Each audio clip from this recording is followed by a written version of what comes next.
صلی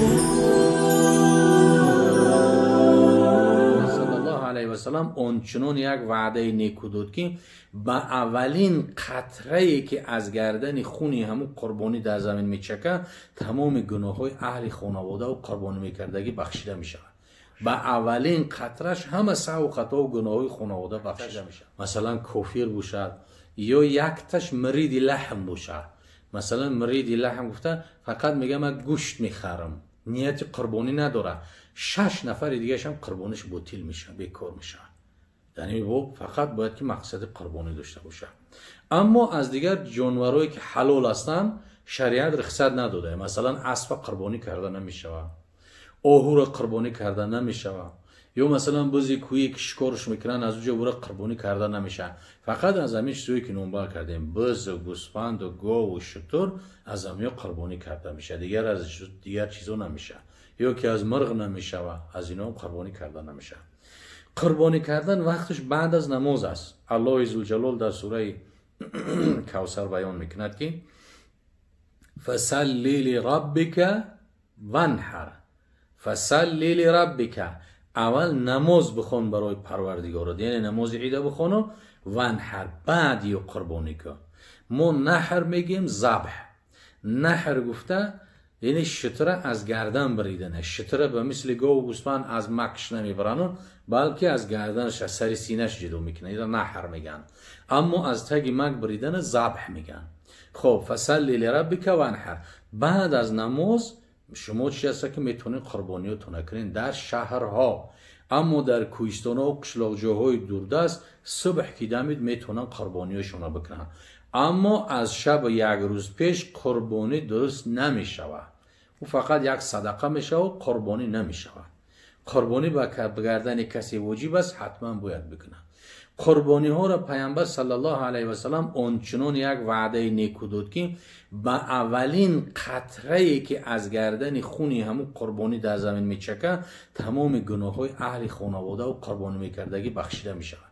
با اولین قطرش همه سعی و خطا و گناه های خانواده بخشیده میشه. با عدد هر یک پشمی که در تنه او گاو و گوسفند است آدم قربانی میکردگی اجر و ثواب و پاداش میگیره. این قربانی چی است؟ برای ما سواره ها میشن در روز قیامت که در او قربانی کردگی سوار میشه و پول صراط میگذره. خب قربانی را فقیه ها 3 تقسیم کردن. مثلا 3 قسمت میکنی قربانی تا. یه حصهش صدقه میکنی بر کمبغل و بیچاره و بینوا یا خشتبار و همسایه‌ات باشه، یه حصهش صدقه میکنی. یه حصه دیگه‌ش در دیگ میاندازی برای مردم مهمان میآمدگی میرفتگی میخوردگی. یه حصه دیگه‌ش در خلادلک ذخیره کرده میمونه. این حکم مستحب است، شرط واجب نیست، مستحب است که همین طریق بکنی. اما اگر به شرطی که انسانی که صاحب عیال است، مثلا در یک عائله کلن است و دختر است و بچه هست و نبیره است که عائله کلان هستن، همون هیچ کدامش صدقه به یگان کس نکنن، میده کرده خودشون بخورن، قطع مهمانشون یا ذخیره کنه، قیلش کنه، خوردنشان بگیره. اینم چی است؟ درست است، یگان باکی نداره. این در بابی قربانی است که باید ما و شما وقتی که صاحب نصاب باشیم قربانی کنیم. و قربانی کردن البته که باید که عاشقانه باشد. حضرت ابراهیم علیه السلام فرزند دلبند چه بود برای قربانی کردن. و ما یک گوسفند یک حیوان میبریم قربانی میکنیم، گوسفند باید که سالم باشد، چقدر چاق باشد، فربه باشد، کلام باشد.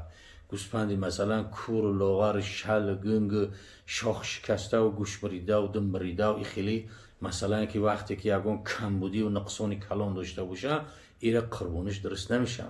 قربانی باید که عاشقانه باشه. بهترین همون نمودش بخره و قربانی کنه. خداوند قربانی های همه ما و شما را در بارش قبول کنه و الله عزوجلال با برکت عید می آمدگی الله عزوجلال سرزمین تاجیکستان عزیز ما و شما را پرفیض با برکات بگرداند و بلاها و آفتها را برداشته نیست نابود بگرداند، تنجی و امانی را حکم بکنه. و این بیماری که امروز در سراسر جهان است الله عزوجلال مخصوص از سرزمین ما از سر تمام مسلمان های دنیا برداشته نیست نابود بگرداند. اللهم اوصلنا الى جمیع مقاصدنا و تب علینا انک انت التواب الرحیم. اللهم یا محول الحال والاحوال حول حالنا الى احسن الحال برحمتك یا ارحم الراحمین.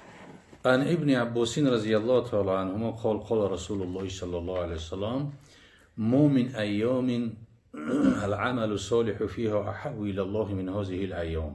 یعنی در بابی 10 ذوالحجه که 10 ذوالحجه که بیان شد درجه بعضی و پرسیدگی هستند، همین 10 ماه ذوالحجه عید قربان است. اما از 1 ذوالحجه تا 10 پیامبر صلی الله علیه و سلم روایت حضرت ابن عباس است میگه که مومن ایام رسول اکرم میگه نیست از روزی که عمل صالح در او دوست داشته‌تر است به سوی پروردگار از همین ایام. از همین 10 روزی هسته که از عید دیگه ثوابی زیاد هست که نیست. پیامبر صلی الله علیه و سلم پرسیدن که یعنی ایام 10 همین 10 روزه بدگی؟ قالوا یا رسول الله، گفتن یا رسول الله آیا جهاد فی سبیل الله از عید بهتر است؟ پیامبر صلی الله علیه و سلم گفت که نه، لا ولا جهاد فی سبیل الله الا رجل خرج بنفسه، مگر مردی که خارج شود به نفسش و مالش، فلم یرجع من ذلک شیء و نگردد از ذلک به شیء. یعنی در همین روزی 10 که در سوره فجر هم خداوند جل جلاله بیان کردگی است ولیال عشر، یعنی در همین 10 هر یک عملی که داریم تسبیح میگیم، تهلیل میگیم، مثلا تکبیر میگیم، خیر صدقات میکنیم، خب روزه میگیریم، همون قدر اجر ثوابی پاداش زیاد دارن. ایده در روایت بخاری حدیث ابن عباس روایت کردگی است. دیگه در روایت مسلم اومدگی است در باب روزه‌ای که مخصوص در روزی عرفه است. یعنی عرفه افته 1 روز پیش از عید قربان یوم عرفه میگن که این حدیث حضرت ابی قتاده رضی الله تعالی عنه از پیامبر صلی الله علیه و سلم روایت میکند که قال سئل رسول الله صلی الله علیه و سلم عن صوم یوم العرفه قال یکفر سنة الماضیه والباقیه. در روایت مسلم اومدگی از ابی قتاده میگه که پیامبر صلی الله علیه و سلم سوال کردن از روز عرفه، پیامبر صلی الله علیه و سلم گفت 1 ساله گناه گذشته و آینده بخشیده میشود. یعنی روز عرفه 1 روزی پیش از عید قربان. مثلا عید روز جمعه است، روز پنجشنبه ما روزه میگیریم، انا همین روزه 1 ساله گناه گذشته و آینده ما بخشیده میشد، قدر اجر ثواب پاداشی بزرگ دارد. و دیگر از همون روز پنجشنبه یوم عرفه تکبیر تشریق سر می شود از نماز بامداد، یعنی در 23 وقت نماز، 23 وقت نماز. مثلا روز جمعه عید است، روز پنجشنبه از بامداد سر میکنیم، بعد از نماز فرض که سلام داده میگیم الله اکبر الله اکبر لا اله الا الله والله اکبر الله اکبر ولله الحمد. باید که در خونه زنهامون هم بگیم که می تکبیر تشریق گفتن میرن. بعد 5 وقت نماز بعد از فرض و قیب کل فرض اودیه بی جماعتی مستحبتین. خب روز پنجشنبه میشه 5 وقت، روز جمعه 10 وقت، روز شنبه میشه 15 وقت، روز یکشنبه میشه 20 وقت، روز دوشنبه تو نماز عصر بامداد پیشین عصر را تمام میکنیم. در همین 23 وقت نماز همه تکبیر تشریق گفتن واجبه. تکبیر تشریق همه الله اکبر الله اکبر لا اله الا الله والله اکبر الله اکبر ولله الحمد. خیلی در باب تکبیر تشریق با خیلی موضوع زیاد است که حضرت جبرائیل از سخنش، حضرت ابراهیم از سخنش، حضرت اسماعیل از سخنش که قصه‌اش بسیار از آدمای مثلا که موعظه می‌کردگی و بسیار شنیدگی هستیم. السلام علیکم و رحمت الله و برکاته. دوستان عزیز، آیت الکرسی در کدام سوره قرآن است؟ آیت الکرسی در سوره بقره است. بهترین سوره قرآن سوره بقره است. در خانه که سوره بقره تلاوت کرده شود جن به او خاندان حتی با خاندان همسایه‌اش نزدیک نمی‌شود. سوره بقره همینقدر خاصیت‌های بزرگ دارد. آیت الکرسی در سوره چی است؟ بقره است. بهترین سوره قرآن بقره است و بهترین آیه بقره آیه کرسی است که در باب آیت الکرسی موضوع علاهیده هم هست که یکی از خاصیت‌های آیت الکرسی همین است که الله ذوالجلال خودش به مخلوقات به بنده ها شناسا کرده است. الله لا اله الا هو الحی القیوم لا تأخذه سینة ولا نوم. حی از قیوم از پینک نمیرود، خواب نمیرود تا آخرش خداوند خودش به بنده ها شناسا کرده گرد. اگر هر کسی که در شب خونه تا روز در حفظ امان پروردگار است اگر در سحر بخونه تو بگو در حفظ امان پروردگار است. بسیار خاصیتی بزرگ دارد آیه کرسی. در حالت خواندن جین از او خاندان میگریزد نابود میشود. آیه کرسی بسیار اجر ثواب و پاداشی بزرگ دارد در خواندنش.